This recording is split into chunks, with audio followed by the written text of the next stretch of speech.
Hey everybody, welcome to another episode of the Frontlines podcast. I'm your host, Tim Sackett, with my bestie, Madeline Laurano. Madeline, how are you doing? I am doing well. I'm excited. We have a very exciting guest today. We've already been asking her many questions. So. I know. And we're live in Atlanta at Workday Horizons, which is very cool. So we're getting to do this on stage, not the normal kind of Zoom screens and all the other stuff. And your mic works, which is also an amazing thing. This is a new thing. And I don't have my blurry Zoom filter, which is unfortunate because that does make me look better. But here we are. Sarah, welcome. Introduce everyone to the millions of listeners on the pod. Yeah, well, thank you for having me.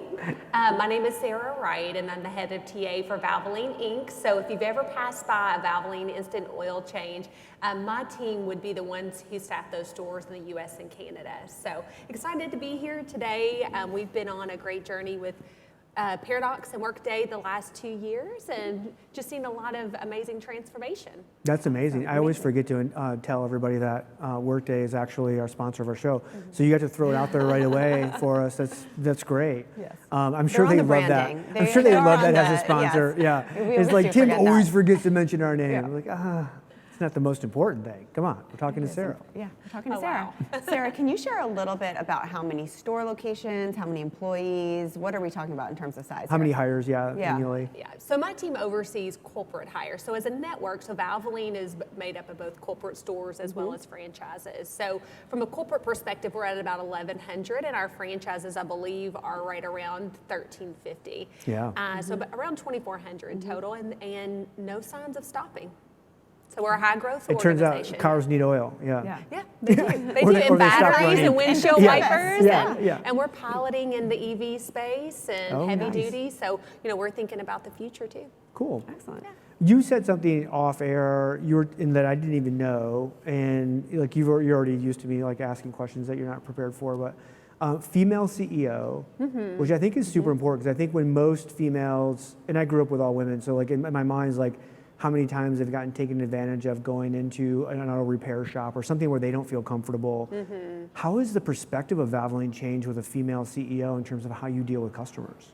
Yeah, I think first and foremost, she's so credible just because how knowledgeable she is, right? And so she's Harvard educated. She worked as a consultant. She worked at Walmart, and so she's very down to earth, which I think also shows the culture of Valvoline too.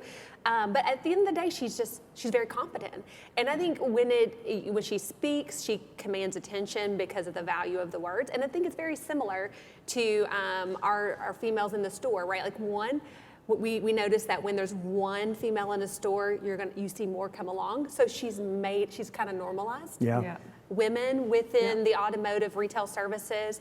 But at the end of the day, what we do in the stores can be learned too. And so I think we want to change the industry so that this is for everybody. And we say we want to reflect the communities that we serve. And with our training program, it doesn't matter, what your diversity is, you can be very competent. And I'm confident that we have many women that are wowing our customers every day. And as a female, it gives me a lot of pride. It really does. It makes it more attractive too for women that want to apply there. Absolutely. To want to work there with a female CEO. I love it. Absolutely. And we have employee resource groups too. We have one that's called Power, and that's focused on women, and it's women empowering women within Valvoline. So excited to see how we're changing the industry in this way. I love it. So it's interesting, we've talked a little bit, and I think when we first met, I didn't realize how much of Workday and its product suite you're using for frontline workers. So can you talk us through a little bit about how you're partnering both with Workday Paradox and then with Workday beyond hiring to support your frontline workers?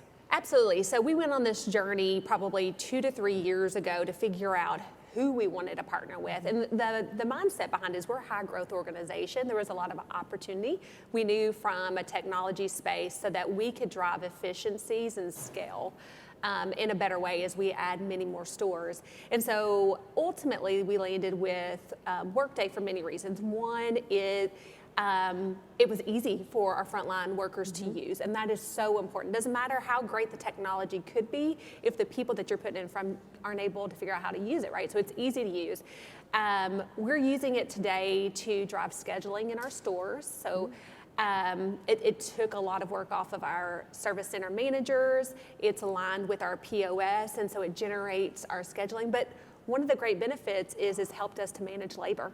Yeah. Right, so we're using our data to figure out what are the peak times that need to be staffed in the store. And then that information, so it's reduced labor costs, but ultimately it gives us a better understanding of our headcount, right? So when that translates to recruiting, we have more accurate numbers. We're not relying so much on kind of that gut feel. Yep. And then we partner with Paradox from an ATS perspective. We're all in, right? So our experience has reduced the amount of manual work that our recruiters need to do. So if you go to our career site today, Megan, our chatbot's going to engage you at all hours, right? So, and it's going to ask some pre-screening questions, and then it's going to automate. The front end of our process through Paradox is all automated, and so only the qualified candidates are actually the candidates that the recruiters touch. And so the recruiters are really being lifted up to focus on the high-value activity and focus on candidate quality so that we're sending the right folks to the store. So, we're all in. You guys do something that's super unique in the industry. And if you think about almost anything within the retail sales space, and you guys are like basically retail. We are. But it could be hospitality, it could be whatever, is a pretty typical kind of, like I'll say broad stroke of somebody applies to the job, they probably get screened, it might be AI screened, it might be recruiter screened, then it goes on to a manager, right? And the manager ultimately decides, oh, yep, I want to interview you two, and then whether it's on video or in person, whatever, the manager makes the decision. Correct. You guys, and I don't even know how you got there, because it's like the holy grail of like TA hiring, is your recruiters do the screening, interviewing, and then send candidates who are ready to be hired to a manager who then makes a decision without interviewing them. Correct. You act like it's so normal. They have to do approval. You literally, they just have to do the approvals. But you act like that is so normal. Like I've never talked to another company. For me. Well, it is, but like I don't. How did you get to that? Where these managers are like willing to give that up? Yeah, it's trust, right? It is, and it's built over time, right? And we're really not the only company doing it. There's some other larger companies too, but this is for our technician roles only. Yep. Our higher level, higher impact roles, they will go in for interviews, but this is where we landed. So during COVID, this was the process. We have to move fast. Well, and that too, but there was just protocols on in-person interviews, right? And so ultimately, we went live in COVID, and then the hiring manager, the important part here is the hiring manager is making the hiring decision.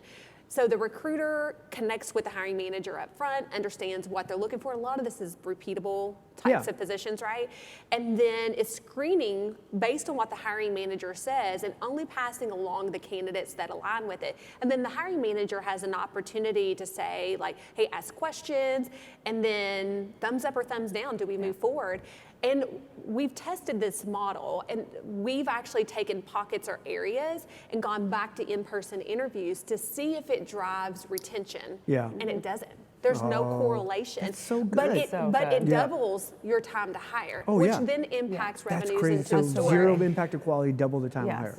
So what we've learned there, we partnered with a study at the University of Kentucky too, that helped us to get to this as well.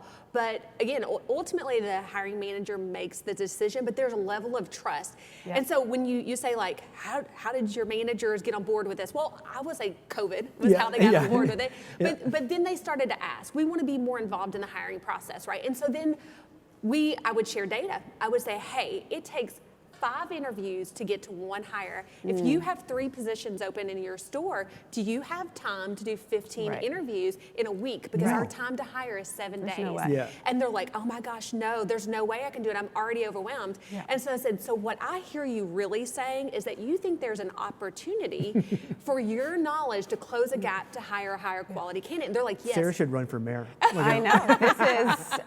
This is amazing. So then it comes down to the relationship relationship you between have the no recruiter and the idea. hiring manager. You have no idea how rare that is, though, to I be mean, able to get the to that no- point. absolutely. You said it gets the trust between the recruiter and that hiring manager that has to build over time, that they go, okay, I understand that the person that Sarah's sending me is someone of quality, is someone that she would hire as well, or whatever. Like, it's so hard to build that. And like you're talking at scale, you're doing that. We are. Yeah. And a big part of that too is getting in the stores, Yeah. right? And so our recruiters feel like a member of the operations team, very much so, because that's who they work with day in, day out. But our recruiters, some are certified as technicians. We go in 2 times a year into the stores and build relationships. We have weekly calls. So there's all these quality checks and touch points that we have on a weekly and monthly and yearly basis that has helped us build this strong relationship. And then the data helps, right? Yeah. When you're able to show improvements and your stores are staffed, that proof's in the pudding, is what we say in Kentucky. The trust is built on results. Yeah. Yeah.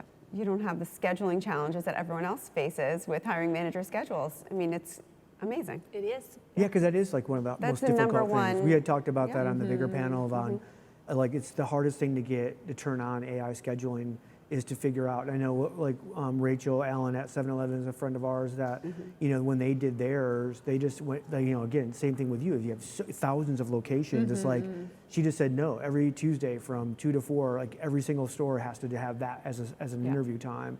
And you just forced it until you figured out who could play along and then start to manage their schedule a little better. But it's a difficult thing to pull off. It really is. And what if your candidate, your best candidate's not available in that small Yeah. window, right? 100%. And then how long has it taken you to then actually get them in the store as you're coordinating in these small windows, which then impacts revenue if you're service industry for sure. Yeah. That's so good. Yeah. So thinking about how you're using Paradox now, Workday Paradox, and you're using Workday, are there other areas you're looking to expand into? We are. So on our roadmap this coming year is going to be going live with performance management module within Workday. We see an opportunity to create more consistency and then just transparency and accountability with it. So we're excited for that. We think that's going to be a high impact module to implement. The other thing is, focuses on retention. We've focused a lot on recruiting. We feel like we're partnering with Workday and Paradox to lead the way there. Now it's the in-between and it's onboarding, right? Like what do we need to do to make sure our hiring manager is better prepared to onboard our candidate or new hire, knows what day 1, day 2, day 3 is going to look like and on. So there's going to be a focus on the onboarding module. And then we're going to continue to innovate in the employment assessment space.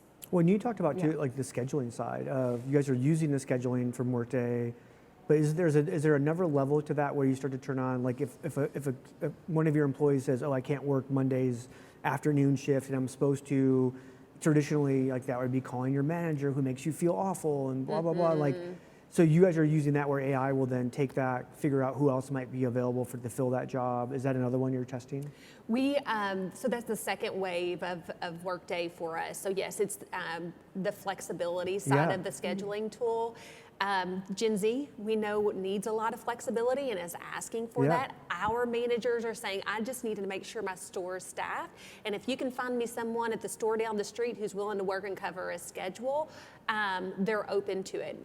And driving retention is the most important part of that as well. So we're excited to see what that could mean for our family members. Yeah, that's amazing. That's amazing. So when you think about kind of the growth of the company and everything that you're experiencing within talent acquisition now, how much does change management play into all of that? Because, I mean, we've all seen this and we get excited by Workday Paradox. And when I first saw it, I was like, oh my gosh, Josh Seacrest talks about like implementing it at McDonald's and like all the managers were on board. But we know change management is a process and takes a long time and is ongoing, and you've made a lot of changes. How do you factor that in? Yeah, it's definitely the hardest part, right? Because that's the people element of, my CHRO and I chat a lot, and it's like, we can create all the great solutions on paper, but until it's actually executed, it's just great solutions on paper, right? Yeah. And so, it starts at the top down. Like, what are your priorities? And it starts with your executive team sharing with their leaders that, hey, this is what we want to do this year. And we need a partner beside, HR, whoever it may be, to implement this. And then it's taking those as impacted on the journey. Yeah. That's really important. I think about our TA team. Some members of the team have been with the organization for 26 years. It's hard to change them. Right? Yeah. Right? Well, they've seen a lot, right? And some of it is they've probably seen some things that didn't work out and some did. So there's some past experiences that might create some resistance. So transparency is so important to say, hey guys, we're in the strategy stage, right? Yep. But this is what we're looking at, and then as it gets further down the vetting cycle, you keep them updated. Like, hey, these are the things that we're really excited about. We think we're going to explore this, and then when you actually get to a place where you're like, okay, I'm pretty sure this is the decision we're going to make, you bring in some of those that are going to be impacted, and say, help us to vet this out. Like, what are we missing here? So that they get buy-in and input, and then the solution's better because they do it every day. Right? And they're going to think about things at a level that I won't because I don't do it every day. And then they become change agents. And they had a say in it. Exactly. They're involved in it. They help to build it. And so then they're invested in its success too. I would think just from my experiences, like when I had really great, I think HR innovation, TA innovation happens when your ops leaders are all bought in as well, right? Like that relationship has to be so tight because they know specifically anything you throw is just something extra that's going to be thrown on. And so as you build out kind of this AI capability, like they have to be bought in to go, yeah, this is actually going to give us time back.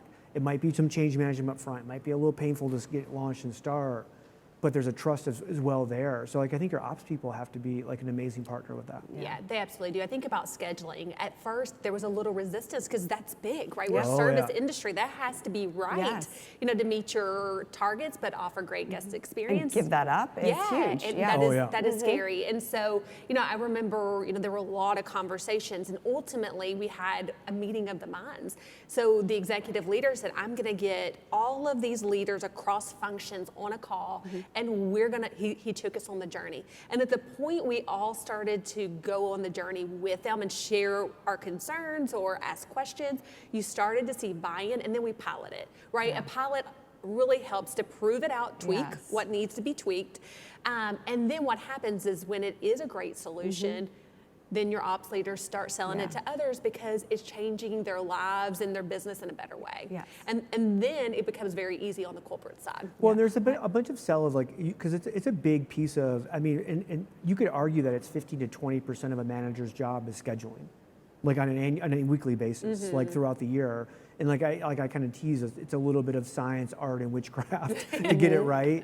But at the end of the day, it's like, I mean, that's a hard, some managers feel really like, oh my, this is a major part of my job, and taking that task away, you have to give them something else they can do. Did you guys really work to say, okay, hey, as we take this away, here's how you fill that time, and what kinds of things? I think it was complete opposite for our managers. We knew their plate was overloaded, right? So it was more about helping them to focus on the high impact and higher priority tasks.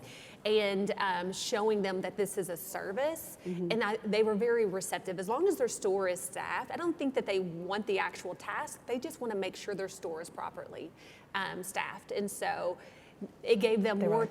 They were absolutely like, bring it on. More people, more of our leaders are asking for, now more services. Because it's creating great value and helping them to then go focus on training the new hire. Yeah, I love it. I love the pilot. Like, why have everyone's getting away from pilots? Like, nobody wants to do a pilot because it requires some investment. But I do think if you make that investment, you just see it more in the long term. Oh, yeah. Companies have moved so far away from this. Well, but also I think there's a part of that, like back to your point, like you have to be an adult enough to go, we're going to pilot some stuff that's not going to work, and that's just money that is but we have not to go wasted. all in It's to not try wasted. It's like, hey, we learned some things and we'll adjust. It fell fast, is what we say, right? Like if you're going to innovate, there's going to be some failures, and that's okay because it's like Elon Musk and the rockets, right? Like they keep blowing them up, but they keep learning something from it. And it's like us. If we want to do this at scale, you don't want to fail at scale. Oh no. Right? No. That impact, and then it doesn't. Not only does it impact your business, but then it impacts trust. If you tweak things and then go back, less adoption, right? So if you do it in a pilot, it's controlled. Again, you get to make those tweaks that you need to make. So then when you do go at scale, there's there's positive impact, Right. for the implementation. Awesome. So So- I want to thank you so much for sharing with us today. It's been Yeah, been my amazing. pleasure. How can people find you? Feel free to look me up on LinkedIn. It's Sarah Wright, and again, head of TA at Valvoline. Awesome. All right, Madeline, Tim Sackett, it's the Frontlines pod, Workday Horizons live. This is amazing. We'll do better next time.